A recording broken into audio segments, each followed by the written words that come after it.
रूप समुत्थाने कीवे प्रत्य सामग्रियකින් තමා බොහෝ ධර්ම උපදින. සමහර ධර්ම කෙනෙකුන්ගේ ඇතිවීමට වමනා කරන කරුණු රාශියක් තිබෙනවා. අපි නිදර්ශනයක් වශයෙන් ගත්තොත් සිත් පිළිබඳව වුවත්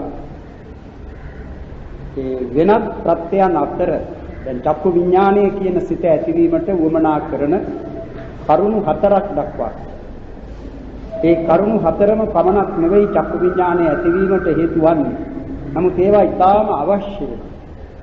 ඒ චක්ෂු ප්‍රසාදය, රූපාරම්මණය, ආලෝකය, මානසිකාරය.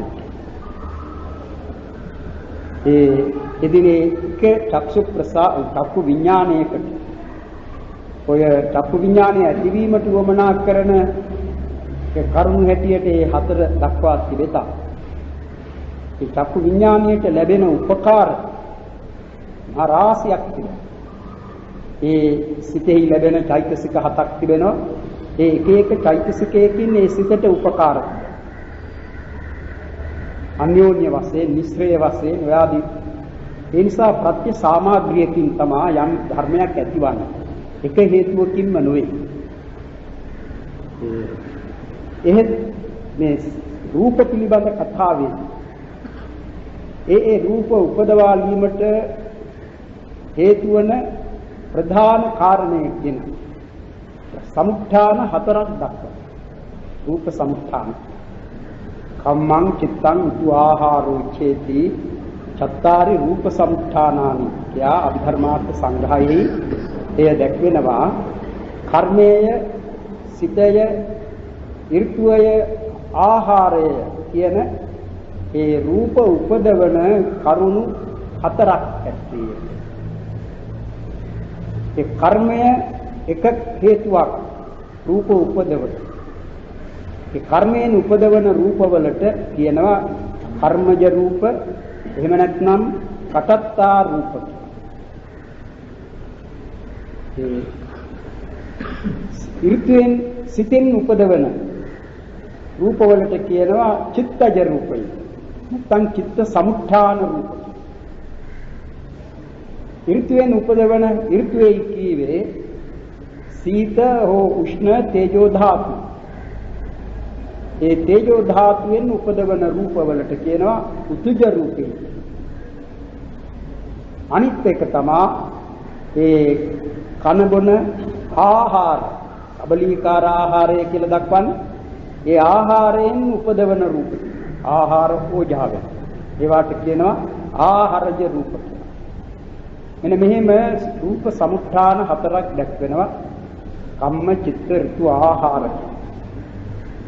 එයින් පළමු කොට කියවෙන්නේ කර්මජ රූප ගැන. ඒ කර්මජ රූප සමහර උපාදින්න රූපේ කියලා කිව්වේ.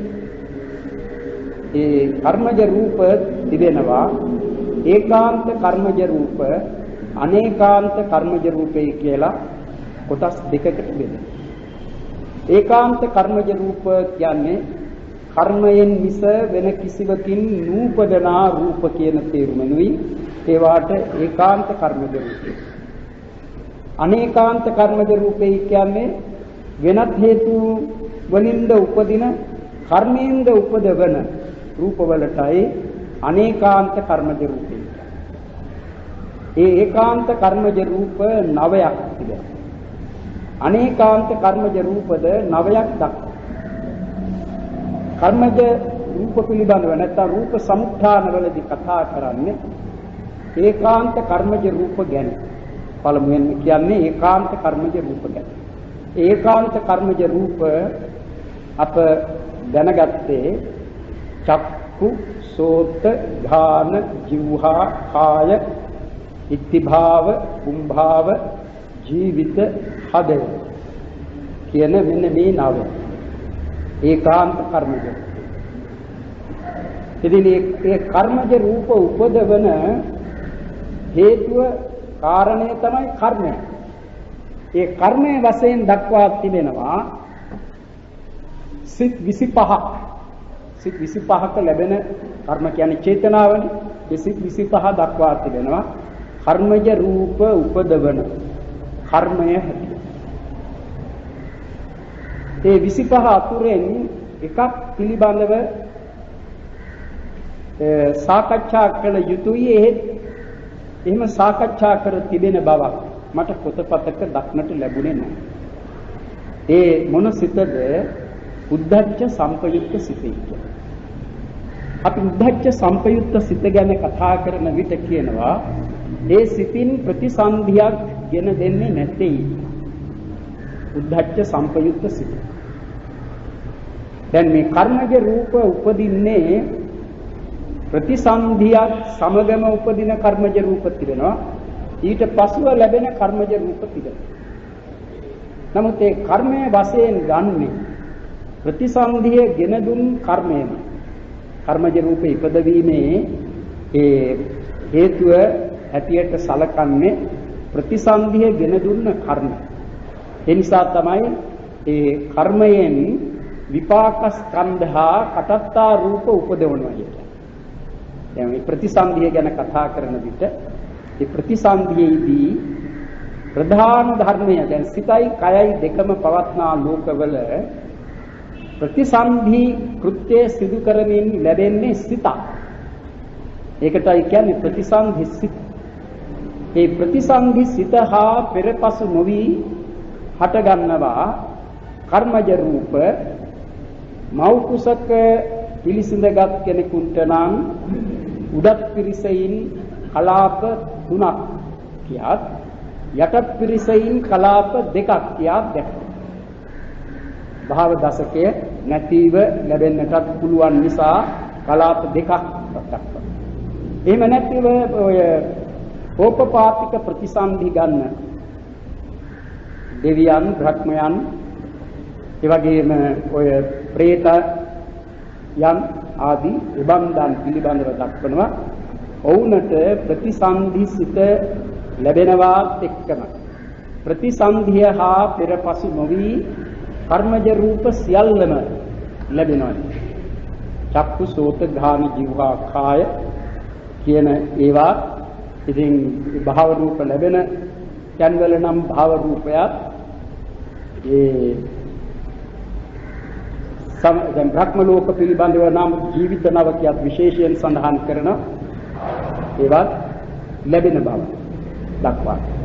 කලාප 7ක් ගැන චක්කු සෝත ඝාන ජීවා කාය ඉති භාවය හෝ කුම්භාවය කියන මෙයත් හදයක් ඒ දෙවියන් එහෙම දක්වනවා. අපිට ඒවා සාකච්ඡා කරත් හැකි ඉදිරියට ඒ කර්මය ගැන කතා කරන විට ඒ කර්ම වශයෙන් දක්වනවා කුසල කර්ම රූප කර්මජ රූප උපදවන කුසල කර්ම වශයෙන් දක්වනවා රූපාවචර කුසල් කාමාවචර කුසල් රූපාවචර කුසල් කියන ඒ 13. දැන් පුඤ්ඤාභි සංඛාර කීවේ ඒ රූපාවචර කාමාවචරයි රූපාවචරයි. කාමාවචර කුසල් සිත් තිබෙනවා 8ක්. රූපාවචර කුසල් සිත් තිබෙනවා 5ක්. ඒ 13ම තමා පුඤ්ඤාභි සංඛාර කියලා දැක්වෙන්නේ පටිච්ච සමුප්පාද කතාවේ. අපුඤ්ඤාභි සංඛාර කියා ගන්නේ අකුසල් සිත් 12. අකුසල් සිත් 12. ආනෙන්ජාභි සංඛාරය කීවේ රූපාවචර කුසල් 4. ඒ අකුසල් සිත් 12ම අපුඤ්ඤාභි සංඛාර කියා අරගෙන තිබෙනවා. ඒ වගේම ඒවා නිසා ලැබෙන සංඛාරපච්චය විඥානං කියා ලැබෙන ඒ විඥාණයද චක්කු විඥාන, සෝත විඥාන, ඝාන විඥාන, જીවහා විඥාන, කාය විඥාන, මනෝ විඥාන කියලා ඒ විපාක විඥාන දක්වා තිබෙනවා 32ක්. ලෝකෝත්තර විපාක හැර. ඒ නිසයි මා කීවේ මේ කර්මජ රූප උපදවන සිත් වශයෙන් අරන් තිබෙන සිත් 25ක ප්‍රතිසන්දියක් ගෙන නොදෙන කර්මයක්සේ දැක්වෙන උද්ධච්ච සම්පයුක්ත සිතත් තරයි. නේ අරන් තියෙනවද? අනේ නිසා ඒක පිළිබඳ මෙතනදී අපි සාකච්ඡා කොට ඒ ගැන අපි සොයමු. එහෙම මට මතක නැහැ කොතැනකවත් ඒ ගැන සාකච්ඡා කරන්න. ඒක මට මතුවුණු ප්‍රශ්නයක්. ප්‍රතිසන්දිය ගෙන නොදෙන එහෙත් කර්මජ රූප උපදවන සිතක් හැටියට ඒ දක්වා තියෙනවා. උද්ධච්ච සම්ප්‍රයුක්ත. ඒ කර්මය ගන්න විට එක භවයක ප්‍රතිසන්දිය ගෙන දෙන්න කර්මය තමා ඒ භවයේ කර්මජ රූපද උපදවන්නේ. කර්මජ රූපද ගෙන දෙන්නේ. ඊට වෙනස් මතක් තිබෙනවා ආභිධර්මිකයන් අතර. වෙන වෙනත් කර්ම වලින් කර්මජ රූප ලැබෙනවයි කියලා සමහර ආභිධර්මික ආචාර්යවරු කියනවා. එහෙමනම් මේ 12ම ගන්නට පුළුවන් උද්ධච්ච සම්ප්‍රයුක්ත සිතත් එක්. ඒකේ ඊතරම්ම කාරණයක් නෙවෙයි. කර්මජ රූපේ කියන ඒවා උපදවන්නේ කර්මයෙන් කියලා දැනගත්තම ඇති. ඒ කර්මයෙන්ුයි ඒවා උපදවන්නේ. يعني කර්මය නිසා තමයි කෙනෙක්ට විපාකයක් ලැබෙන්නේ. ඒ විපාකයේ තමයි කර්මයෙන් ගෙන දෙවන ප්‍රධානම විපාක. කම්මා විපාකා වත්තන්ති. විපාකෝ කම්ම සම්භවෝ.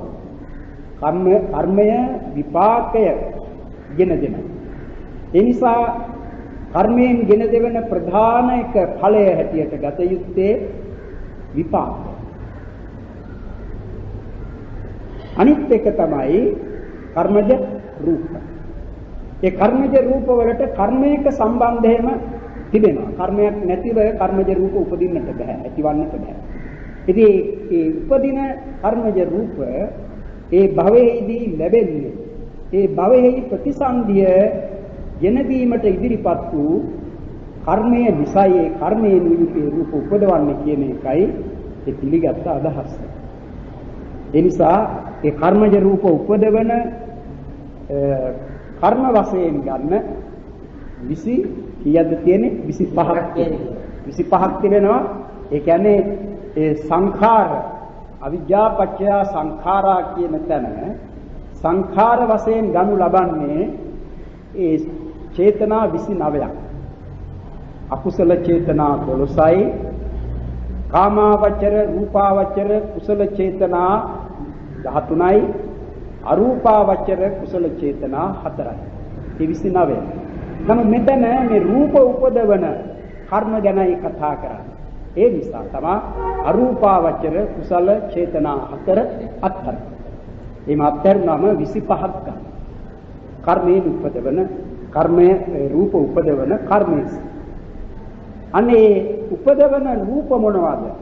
යා ඊළඟට දත යුතුයි. ඒවා තමයි අර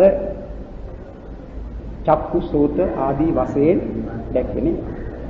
දැන් ඒ ඇස මේ කර්මය නිසා ලැබෙන්නේ ඇයි කියලා ප්‍රශ්නයක් ඇති වුණොත් ඒකට දිය යුතු පිළිතුර තමයි කවර හෝ කර්මයක් සිදු කරන විට කෙනෙක් අප කරන කර්ම කුසල්ම නෙවෙයි.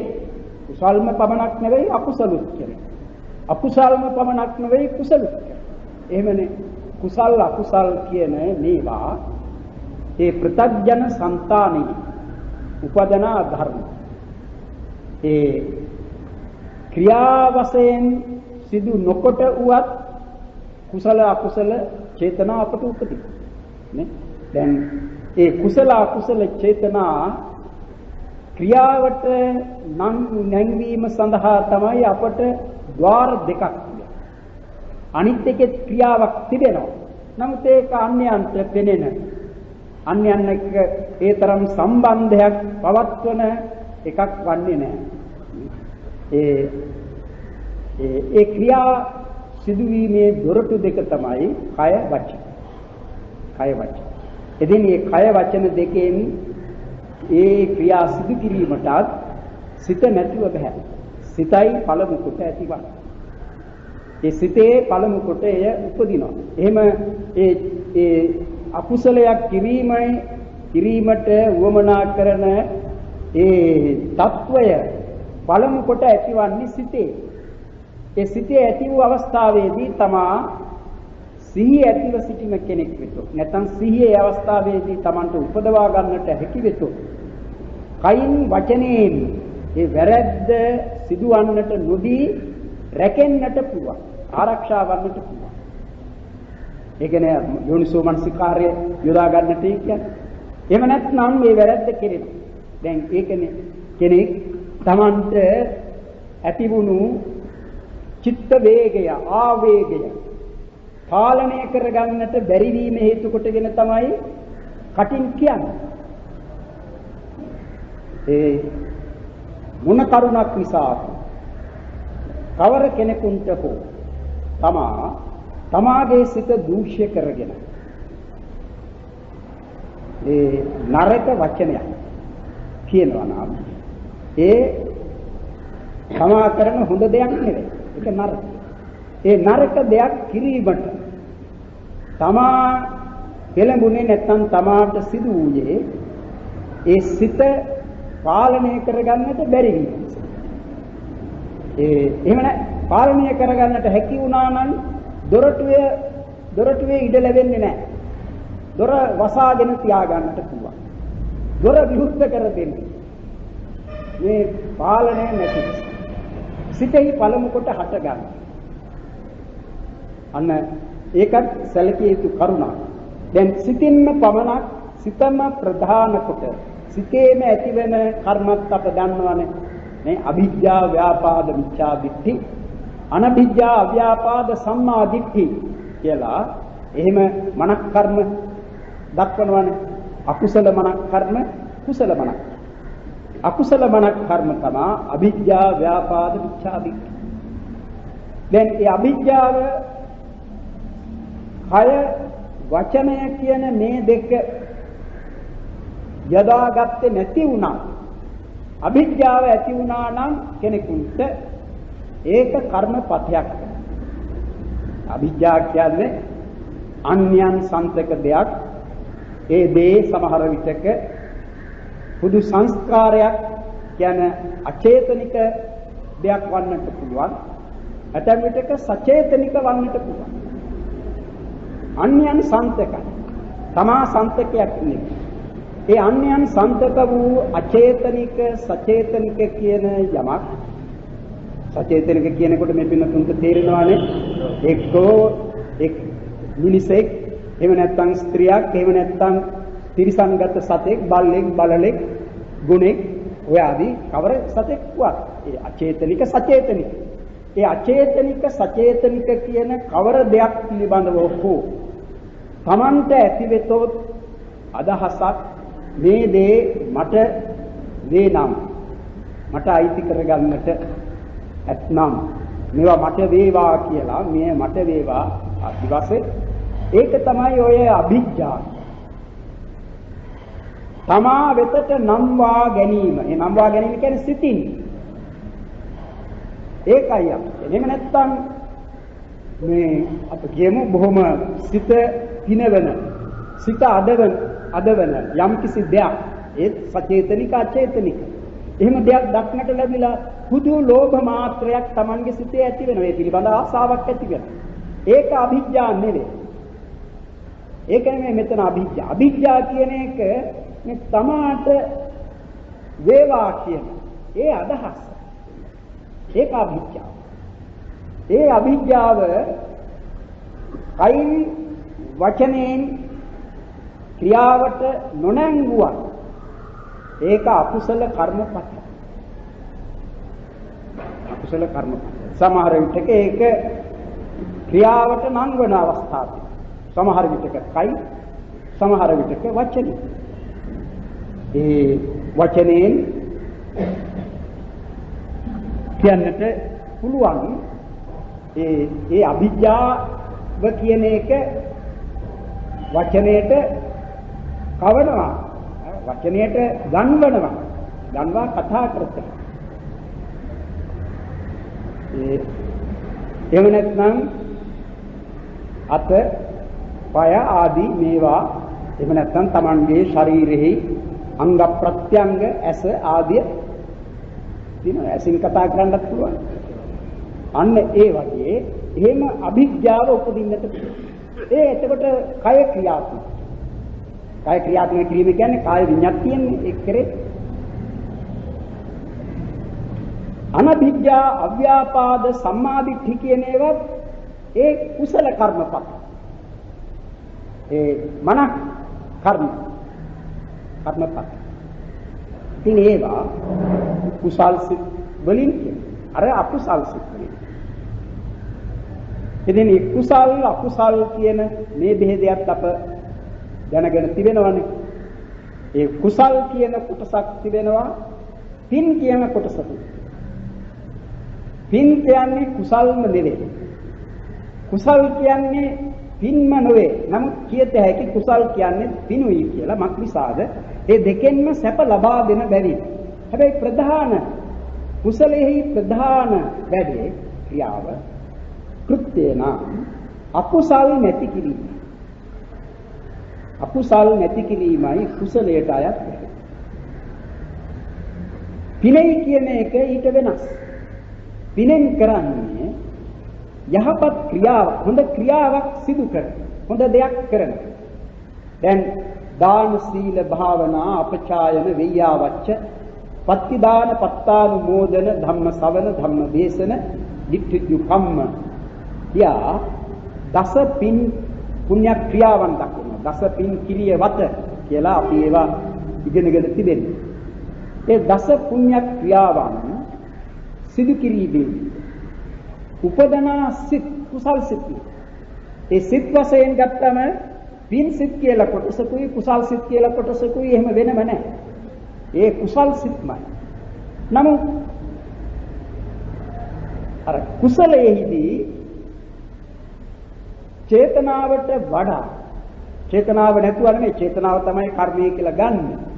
කුසලයේදී විරතිය ඉස්මතු වෙනවා ප්‍රධාන වෙන. දැන් ප්‍රාණඝාතයෙන් වැළකීම කුසලයක්. ප්‍රාණඝාතයෙන් වැළකීම කුසලයක්. එමෙ කියනවා. එතකොට ජීවිත දාණය දීම පිනක්. දැන් අපට පුළුවන් මේ මරන්නට ගෙන යන ගවයෙකුව නිදහස් කරගන්න. අපි ඒ කරන්නේ කුමක්ද? ඒ සතාට ජීවිත දාණය දෙනවා. ඒක පිනක්. අපි ඒ අකුසලයෙන් වැළකුණා නෙවෙයි, අපි නෙවෙයිනේ මරන්න ගියේ. ඒක පිනක්.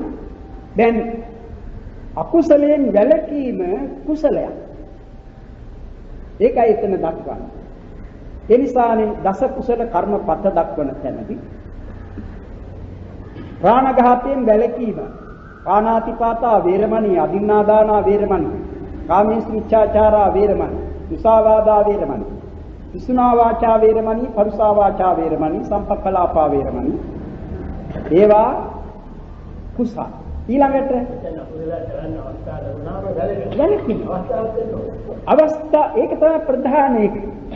දැන් බොහෝ දෙනෙක් දැන් අනිත් අවස්ථාවලදී විරමණයට වඩා චේතනාව ඉස්මතු වී. දැන් අපි පන්සිල් ගන්නවා.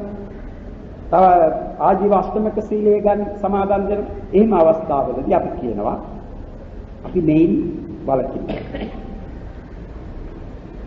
වලකින්නට අවස්ථාවක් යෙදුනේ නැහැ. නේ? යෙදුනේ නැහැ. එහෙම ඒ සමාදන් වූ අය ඒ සමාදන් වීමත් කුසල් සිත. චේතනාව හොඳ නරක චේතනාවක් නෙවෙයි. මේකෙන් වැළකීමයි Tamanට තිබෙන්නේ. නමුත් එතන ප්‍රධානත්වයේ උසුලන ධර්මය විරතිය නෙවෙයි. ඒ වැළකීමට තිබෙන චේතනාවයි එතන. කියන්නේ Tamanට ඇති වෙනවා ඇඟීමක් පහළ වෙනවා. මේකෙන් මම වළකිනවා. නමුත් නියම වැළකීමට අවස්ථාවක් දෙන්නට ඕනේ. උදේ සමාදන් වන, දවල් සමාදන් වන, සවස සමාදන් වන කෙනෙක්. එහෙම නැත්නම් හැම තැනදීම පාණාතිපාතා වේරමණී කියලා සමාදන් වෙනවා. එහෙම කෙනෙක් ඒ ප්‍රාණඝාතයෙන් වැළකීමට අවස්ථාවක්ම යෙදුණු කල්හි සමහර කෙනා විසකුරු සතා නාරං අත්නාරං කියලා මරණ මොකෝ ප්‍රාණඝාතයෙන් වැළකීම කොතනද සිදුවන වැළකීම ඒ වළකින බව එක විදිහක පරීක්ෂා කිරීමට පැමිණෙන අවස්ථාවක් ඒක. Taman වළකින බව. දැන් සමහරුන්ගේ වැළකීම කොහොමද? කියන එක විතරයි. ඒ අවස්ථාවේදී ඕන එකක් කරනවා. ඊට පස්සේ සමාදන් වෙනවා. ඒ සමහරු හිතනවා අපි ප්‍රත්‍යඥයි. එහෙමනේ හිතන්නේ. එහෙම කියනවා. ප්‍රත්‍යඥයි ඒ නිසා වැරදි සිදුවන්නට පුළුවන්. ප්‍රත්‍යඥ කෙනෙකුට වැරදි සිදු නොවි ඉන්නට බෑ. ඒ නිසා මේ ප්‍රත්‍යඥ දෝෂය නිසායි මේක කියලා වැරද්ද කරලා ඊළඟට සමාදන්. ඒක ඒතරම් උසස් එකක් නෙවෙයිනේ. වැරදි වෙන්නට පුළුවන් තමයි. ඒ වුණත් උත්සාහය තිබෙන්නට ඕනේ කොහොමද? දිවි හිමියෙන් දිවි යතත් මේ වැරද්ද කරන්නේ නැtei කියලා. එහෙමයි ඒ සමාදානය වෙන්න. ඒකයි උසස් සමාදාන. එතකොට ඒ තැනත්තාට එහෙම අවස්ථාවක් පැමිණි කලින් සමහර විටක තමා රක්නා ඒ සීලය රැක ගන්නට බාධාව වන්නට පුළුවන් තමන්ගේ හොඳම ඥාතිය ළඟම ඥාතිය බාධාව වන්න. එහෙම අවස්ථා තියෙනවා. මේ ඥාතියාව රැක ගන්නට ඥාතියාගේ වමනාව නිසා තමා සමාදන් වූ ශික්ෂාපදය කඩනවා.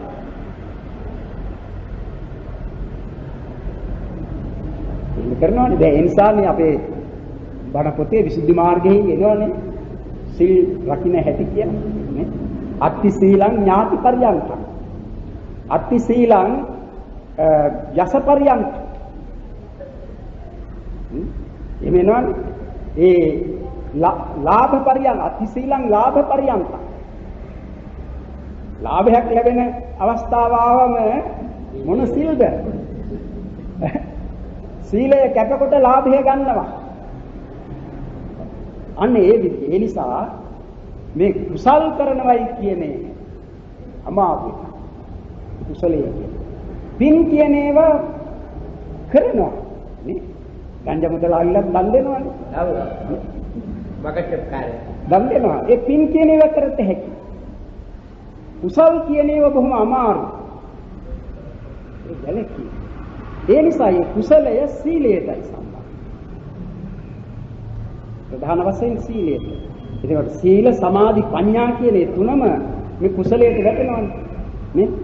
සීල සමාධි ප්‍රඥා කුසලයට අදාළයි. සීලය දැන් කාමාවචර කුසල් සිත්. අපි ඒ අකුසලයෙන් වළකිනවා. ඒ අවස්ථාවේදී වළකිනවා. ඒ කුසල් සිතෙන් කෙරෙන වැළකීම. සමාධිය චිත්ත සමාධිය උපදවා ගත්තම සිතේට පැමිණෙන නීවරණ ධර්මයන් නිසා යම් යම් වැරදි වලට වැටෙනවානේ. එයින් වළකිනවානේ. ඊළඟට ප්‍රඥාව ඒ ප්‍රඥාවෙන් උපදවා ගන්නා කුසලය ලෝකෝත්තර කුසලය සමුච්ඡේද වශයෙන්ම වළකිනවානේ. විරතිය සමුච්ඡේද විරතිය විරමණයම සිදුවන්නේ. ඒක කුසල. පින් කියනවා දන් දීම පිනක්.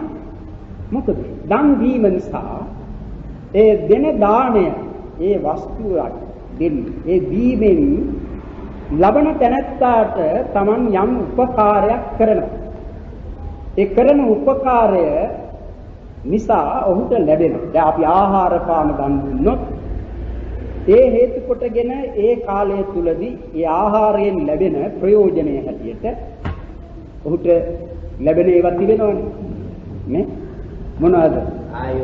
ආයු. කියන්නේ ආයු වන්න සැප බල ප්‍රඥා කියලා කියනවානේ. මොකද ආයු කීවේ නොකා හිතුවොත් මැරෙන්නට පුළුවන් නේ. දෙවියෙකුට නම් එක වේලක් වැරදුනත් ඒක මැරියන්. මිනිසෙකුට එහෙම වෙන්නේ නැහැ. නමුත් ඒක ආයු පාලනයට හේතුවක් නේ. නේ.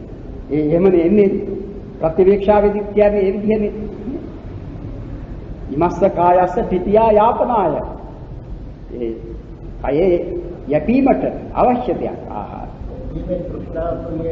ඒකත් වෙනවා. ඒ අනිත් එක ඒ දීම නිසා ඒ අනිත් තැනත්තා ලබන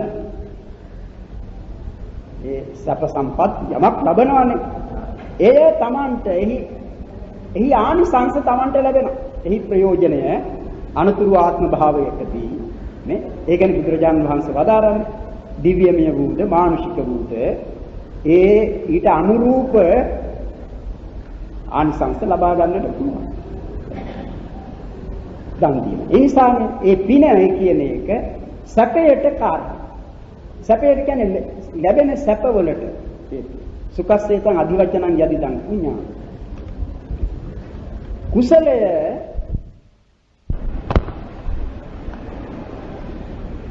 දුර්ගතයට යන්නේ සීල් නැති බව නිසා. ඒ කියන්නේ අකුසලයේ නිසා. ඒ සීල් නැති බවයි ඒකට හේතුව.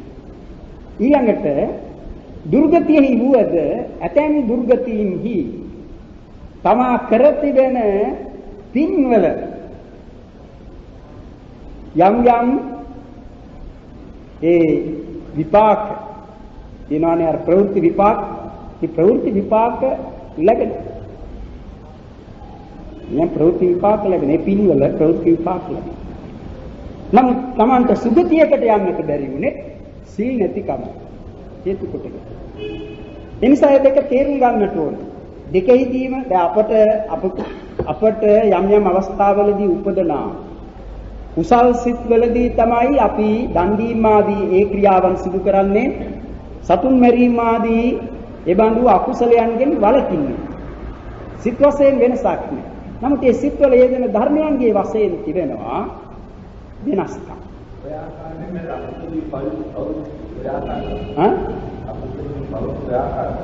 පව් කියන්නේ පාපය කියන්නේ සැපේ Tamanට ලබා නොදෙන පාප. පව් කියන්නේ ඒකට අකුසලයේ කියන එක. පුණ්‍ය පාප ඒ වචන දෙක පාවිච්චි කර තිබෙනවානේ. ඒතකොට පින සැපතට හේතු වෙනවා. කුසලය ඒත් සැපයට හේතු වෙනවා. ඒ දුකෙන් නිදහස් කිරීමට විවහල් වන්නේ මොකක්ද?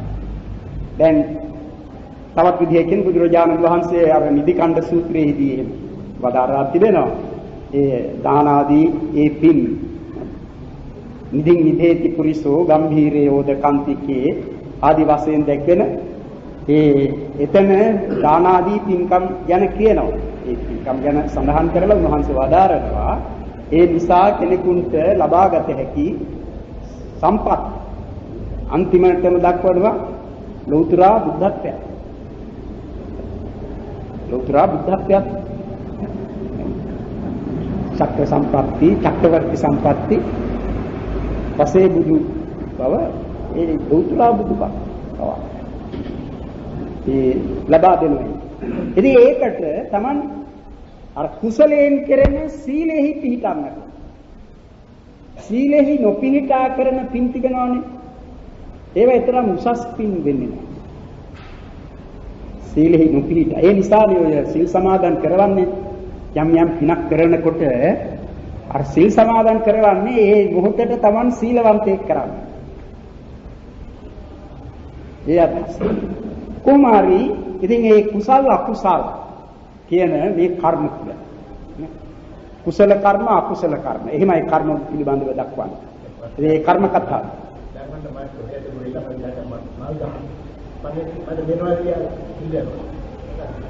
මට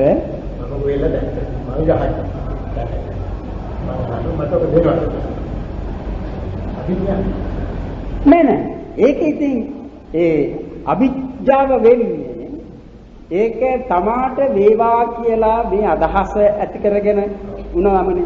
දැන් Taman කැමති දෙයක් තිබේ නම් ඒ කැමැත්ත නිසා අයිතිකාරයාගෙන් ඉල්ලා ගන්න එක ඉල්ලන එක නෑ. ඉතින් ඉල්ලන එක Tamanට නැති නිසා ඉල්ලන්නේ නේද? දැන් Tamanට නැති නිසා ඉල්ලන්නේ. අනිත් එක ඒ ඉල්ලනකොට ලෝභය ඇති වෙන්නට පුළුවන් නෑ. ලෝභය ඇති වෙන්නට පුළුවන්. ලෝභය ඇති වෙන්නට පුළුවන්. ඈ නෑ ඒකේ වරදක් නෑ. ඒක නෙමෙයි. ලෝභය තියෙන. ලෝභය තියෙනවා සමහර විටක හිතේන අඩරුව සලකන්නට පුළුවන් ලෝභයට නොඇති. එතකොට බොහෝ විට වැටෙන ලෝභය. ඒ ආස්වාදයට නැවතත් කැමති වෙනවනේ. ඒ වගේ තත්ත්වයන් තියෙනවා. ඉතින් හැබැයි මේක බොහෝම මේ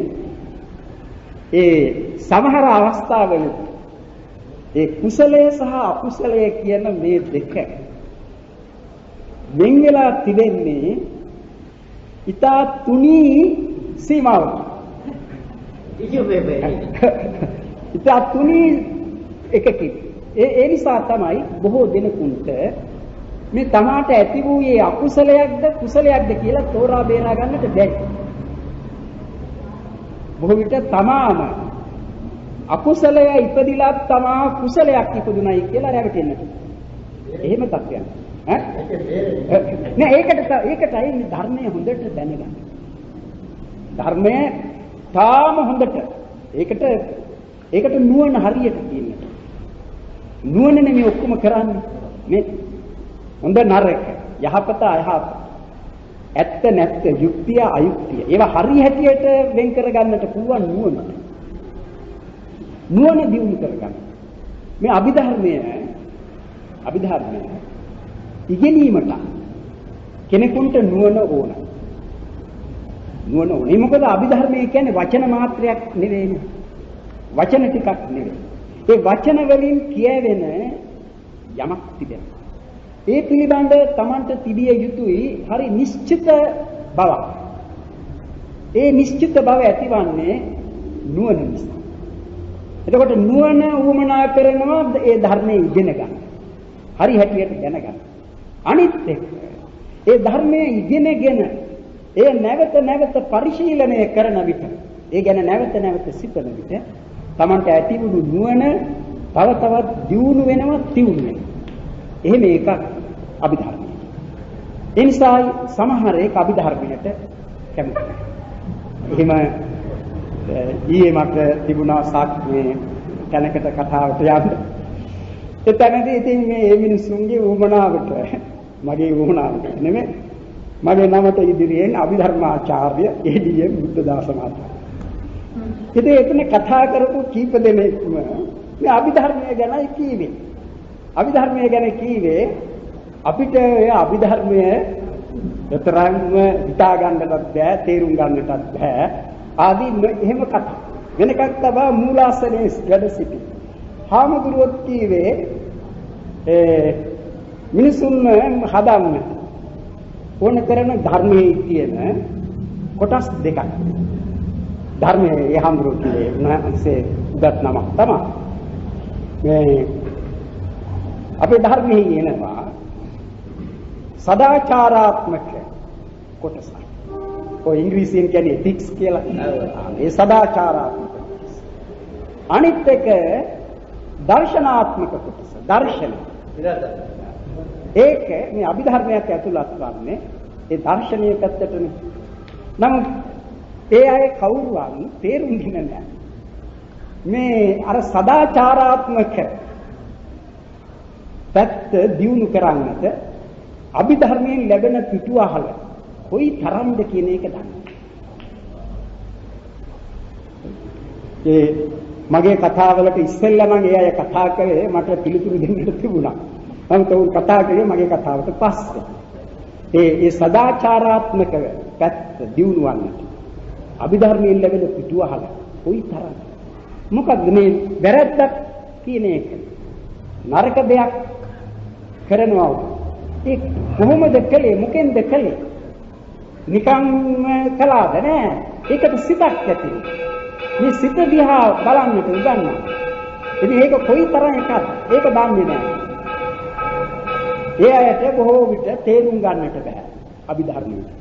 ඒ නිසා මේ අභිධර්මයට විරුද්ධ හුඟක් දෙනෙක් කියන්නේ ඔවුන්ට මේක තේරුම් ගන්නට අමාරුයි. ඒ තරම් සියුම් දෙයක්. එබැවින් නාගසේන හාමුදුරුවෝ මිලිඳු රජතුමාට ප්‍රකාශ කළේ මහරජා බුදුරජාණන් වහන්සේ ඉතා දුෂ්කර දෙයක් සිදු කළා. මොකක්ද? ඒ දුෂ්කර දෙය. කෙනෙක් මේ මහා මුහුදේ අපි කියමු මේ ඉන්දියානු සාගරේ ඉන්දියන් සාගරෙහි වතුර ටිකක් අතට අරගෙන දෝතට අරගෙන ඒ වතුර බෙදනවා නම් විග්‍රහ කරනවා නම් මේ යමුනා ගඟේ වතුර මේ අචිරවතියෙහි වතුර මේ ගංගානම් ගඟේ වතුර මේ මහී ගංගාවේ වතුර ආදි වශයෙන් මේ කෙරෙකුන්ට එහෙම බෙදා දක්වන්නට පුළුවන්. එහෙම පුළුවන් කමක් ඇති වුණා. ඒක අමාරු බැරි දෙයක්. එහෙම ඊටත් වඩා දුෂ්කරය එක සිතක් කරගෙන. ඒ සිතෙහි යෙදෙන මේ පස්තය, මේ වේදනාව, මේ සංඥාව, මේ චේතනාව, මේ ඒකාග්‍රතාව ආදී වශයෙන් මේ ධර්ම වෙන් කරලා පෙන්නනවා. ඉතින් මේ වෙන් කරලා පෙන්නව පමණක් නෙවෙයිනේ. ඒ එක එක ධර්මයකගේ තිබෙන తත්වය විදිය. දැන් අපි නිදර්ශනයකට ගත්තා. රූප සමුත්ථාන පසුව කතා කරන්න පුළුවන්. නිදර්ශනයකට ගත්තා.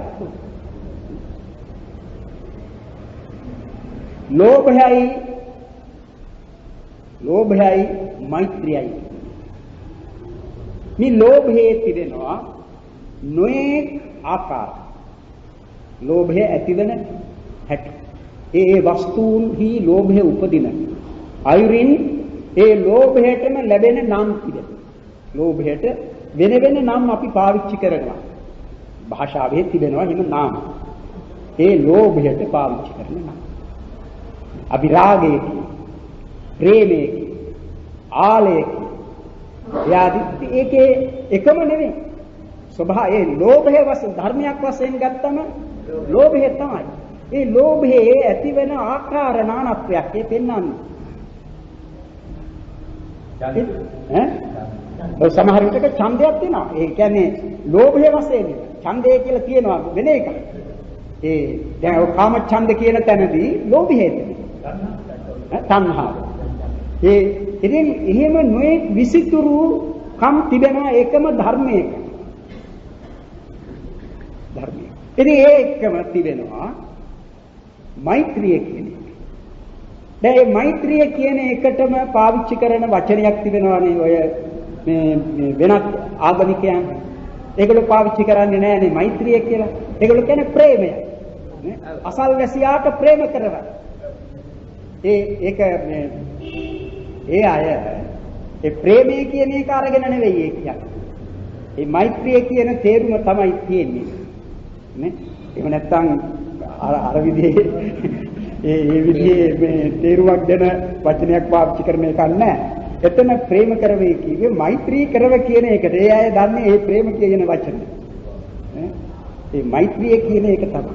නමුත් මෛත්‍රියයි ප්‍රේමයයි කියන එක බොහෝම වෙනස්කම් තියෙනවා. ඒ නිසා තමයි. ඒ නිසායි දැන් රාග චරිතයකට. රාග චරිතය චරිතත් බෙදෙනවානේ. අප අතර ඒ නොයේ චරිතවත් අය සිටිනවා. මේ ඒ කාරණේ හේතු කොටගෙන අපට අපි හරියට යුක්ති යුක්තව සලකනවා නම් කා කෙරෙහිවත් අපට ඇති කරගන්නට බෑ අමනාපය. නපුරු සිතක්. තරහව. මොකද කියන්නේ? නොයේ චරිතවත් අය මේ ලෝකෙහි සිටින්නේ. ඌ වරද කුමක්ද? ඒ තැනැත්තා දැනගත්තේ නැහැ. ඒ තමාගේ චරිතයෙහි තිබෙන ඒ උත්සන්නව පවත්නා වූ ඒ චරිත ගතිය පාලනය කරගන්න ඌ දැනගත්තේ නැහැ. ඒ වරද හේතු කොටගෙනයි ඒ චරිතය ඉස්මතු වෙලා එයින් කෙරෙන වැරදි කෙරේ. ඉතින් එහෙම වැරදි කෙරුණාම ඒක තේරුම් ගන්නට ඒ ධර්මයේ තියෙන වැරැද්ද. ඒ ධර්මයේ තියෙන වැරැද්ද. එහෙම නැතුව පුද්ගලයයි කියලා කවුද ගන්නට තියෙන්නේ? පුද්ගලයයි කියලා ගන්න කෙනෙක් නැහැනේ. ඒ ධර්ම තත්වයේ තියෙන දෝෂය දකින්නට ඕනේ. ඉතින් ඒක තමන් එකිනෙක කෙනා දකින්නට ඕනේ. නේ? දැන් තමා ගැන සැලකනවා නම් මා නරක කෙනෙක් වන්නේ කෙසේද? කොහොමද නරක කෙනෙක්? මගේ ශරීරයේ තිරෙන අංගපසංග කුණු වෙලා වැටුණත් නරක කෙනෙක් වෙන්නේ නැහැ. සිත නිසායි ඒ තත්ත්වය ඇතිවන්නේ. සිත නරක නම් ඉතින් ඒ සිත හැමතිස්සෙම නරක නැහැ කෙනෙක්. හැමතිස්සෙම නරක නැහැ. ඉතින් නරක ගතිවලට හොඳ හැටි ඉඩ දීලා ඒ තත්වයේම දියුණු වෙන්නට ඉඩ හැරියොත් එහෙම පුද්ගලයෙකු තමයි නරක කෙනෙක්. ඒක බලන්න ඕන නරක මිනිසුන් කියන අය. ඒ අයගේ සමහර විටක දකින්නට ලැබෙන කොයිතරම් හොඳ ගති තිබෙනවද? කොයිතරම් ආත්ම පරිත්‍යාගයෙන් අන්නේකට පිහිටවන්නට ලෑස්ති වෙන මේ නරකේ කියලා සලකන මිනිසුන් ඉන්නවා. නරකේ. එහෙම මිනිස්සු. ඉතින් ඒ මතුනේ මොකක්ද? ඒ මතුනේ එතනත්තාගේ හොඳ ගතියක්. ඉතින් ඒක කෙනෙකුට පුළුවන් නම් ඒකට පොහොර දාලා වර්ධනය කරන්න. අර නරක ගති දුරු කරගන්න. ඔහු කොයිතරම් හොඳ කෙනෙකු වේද? ඒක නෙමෙයි ධර්මයේ කියන්නේ. ධර්මයේ ඒකටයි. අපි කවුරුත් හොඳයි නෙවෙයි. අපි කවුරුත් නරකමත්. ඒ හොඳ නරක කියන දෙකම අප තුල උතුම්. වරින් වර ඊර්ෂ්‍යා, ක්‍රෝධ, මද, මාන ආදී කොට ඇති මේ ධර්ම අප තුල උපදී.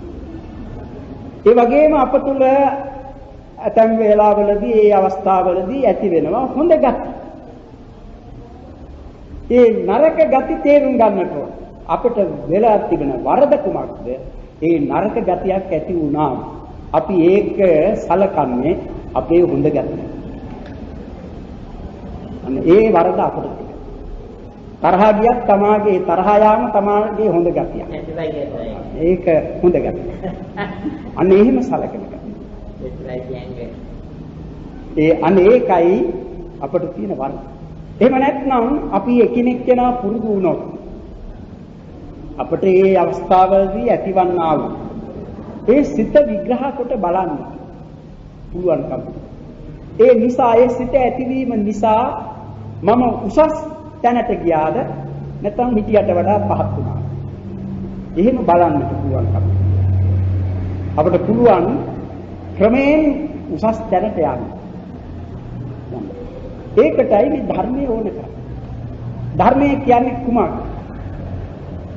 අභිධර්මයේ කියනකොට ඒකේ ධර්මයේ කියන එකට විශේෂ වචනයක් යොදලා තියෙනවා. අභි කියන උපසර්ගයක්.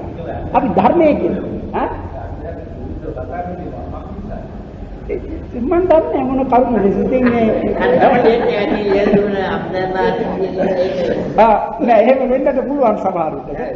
මේ ධර්මයේ කියන්නේ ධර්මයට දෙන එක විග්‍රහයක් නිර්වචනයක් තමයි චතුසු අපායාදිසු වට්ට දුක්ඛේසු අපතමානේ කත්වා ධාරේතිති ධම්මෝ.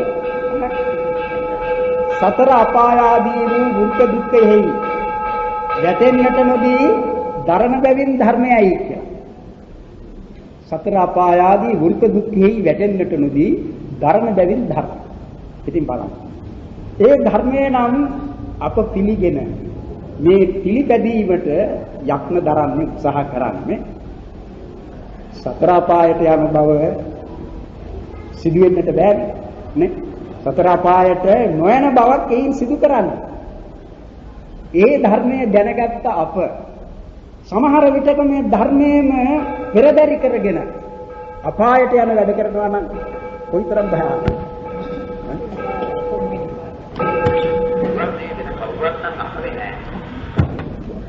සබ්බේ